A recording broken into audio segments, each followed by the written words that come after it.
Le reportage de 1 heure. That hour-long report, that inquiry, there was specifically stated that the criminal organization was using IRCC programs to produce criminal outcomes worth $500 million for other purposes. I'm not just here to say things. I want to settle the situation. If you are not able to say that there is a problem within your department specifically attached to a specific program in your department, how can you say then that there is no problem if you don't give it a name? Mr. Fragiscaros, point of order. I have immense respect for our colleague, and he's an experienced member of this committee in particular, but he will have the opportunity to ask the minister questions that are probably more political in nature rather than putting officials in I think, a difficult position to share their opinion on policy. Not a point of order, Mr. Fragiscaros. Je peux répondre au point d'ordre, j'imagine? Yes, another one. Can I answer can I answer the point of order?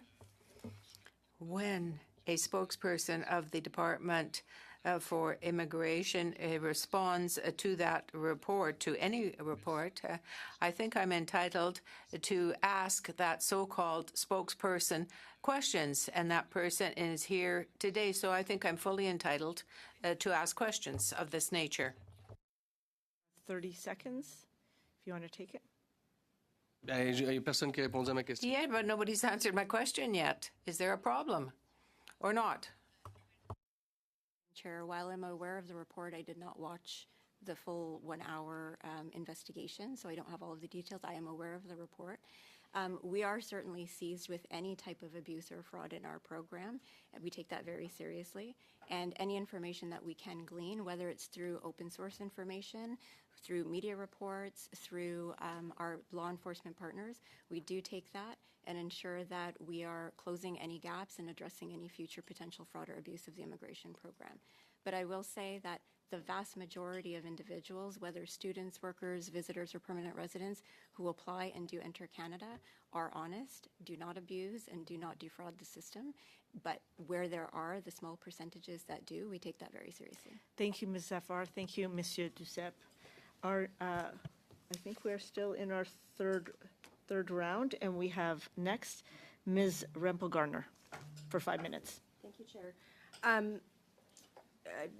Officials, you've talked about Bill C-2 as a solve for some of these issues. Is it your opinion that the Bill C-2 is charter compliant? Thank you for the question, Madam Chair. We have gone through the necessary steps to, with our justice colleagues, to look at the... And so have you provided advice to the minister that it is charter compliant? I have not looked at all the areas of Bill C-2, so I would have to... Has anybody in your department provided advice to the minister that it's charter compliant? That would be with our justice colleagues, so I would not be able to speak with that. So you don't know?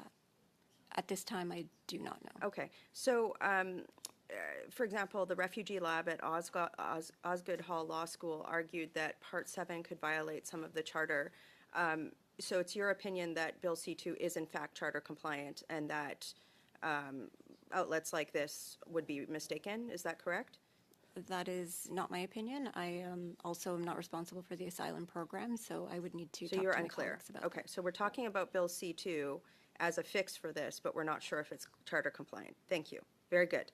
Could you also, you talked about study permits that have been withdrawn. How many study permits have been withdrawn because of criminal activities over the past 4 years? Thank you. Well, we could provide the total number that have been withdrawn. If a client is withdrawing their application, we would not know for what reason they're choosing to withdraw. So you don't track this? We would be tracking if we were looking at refusing for any concerns related to criminality. Okay, so how many have been withdrawn or refused due to criminality in the last 4 years? We don't have that statistic with us today. Okay, can you table that with committee? Yes? Thank you. What specific countries has IRCC identified frauds from? Is there a predominant country?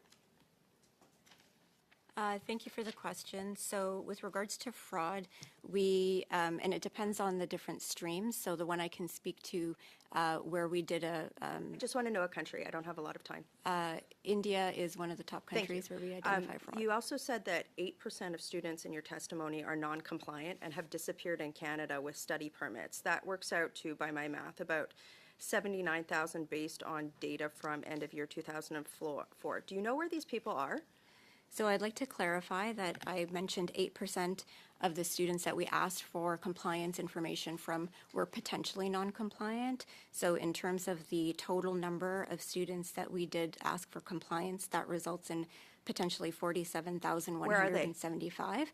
We have not yet determined whether or not they are fully non-compliant. Okay. These are initial results that the institutions provide to us. Could you find them if they are compliant?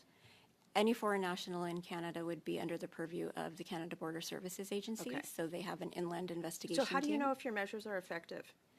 We are constantly collecting that data. So as I mentioned, So you do share data with CBSA? we do share data with CBSA. Okay, yes. but you don't know where they are, if they're compliant? So if they are compliant, Or they would be non-compliant. registered in the post-secondary institution. Okay, I've heard enough. How many right now are fully non-compliant? I don't have that number. Can you provide that with committee? That would be a challenging number because once we. How do you, if you don't know how many are non-compliant, how can you track them and remove them? So the 8% are potentially non-compliant, meaning that the university or the post-secondary institution, the DLI, has reported back that they don't Okay. have information that Thank you. these individuals Madam are Chair, I'd also currently like to use my registered. time to give a verbal notice of motion that a summons do issue for Dr. John Tibbetts, President of Conestoga College, to appear before the Standing Committee on Citizenship and Immigration by himself for no less than 1 hour to give testimony further to the committee study on Canada's International Student Program and study permits at a date and time to be fixed by the chair of the committee, but no later than 3 weeks following the adoption of this motion. I, Madam Chair, am shocked that Mr. Tibbetts does not think that it's important to come to this study, particularly given that Seneca College should probably come too, but Conestoga College has had numerous stories about abuse of foreign students. Essentially, all of the media stories I've heard is that under his leadership, Conestoga College has expanded profit, but forced students out into food banks, has created a massive housing crisis in the region. And the fact that he is ignoring this committee tells me only one thing, that I am right, and that we are going to have to make recommendations with him not appearing. So I am hoping I don't have to move this motion. I think it is fairly embarrassing that that he would choose not to come to this committee. So it is a shot across the bow. I really hope, Madam Chair, that President Tibbetts would avail himself of the invitation to come to this committee, and that we do not have to make a major media story about him choosing not to and trying to send his lobby group instead. Thank you.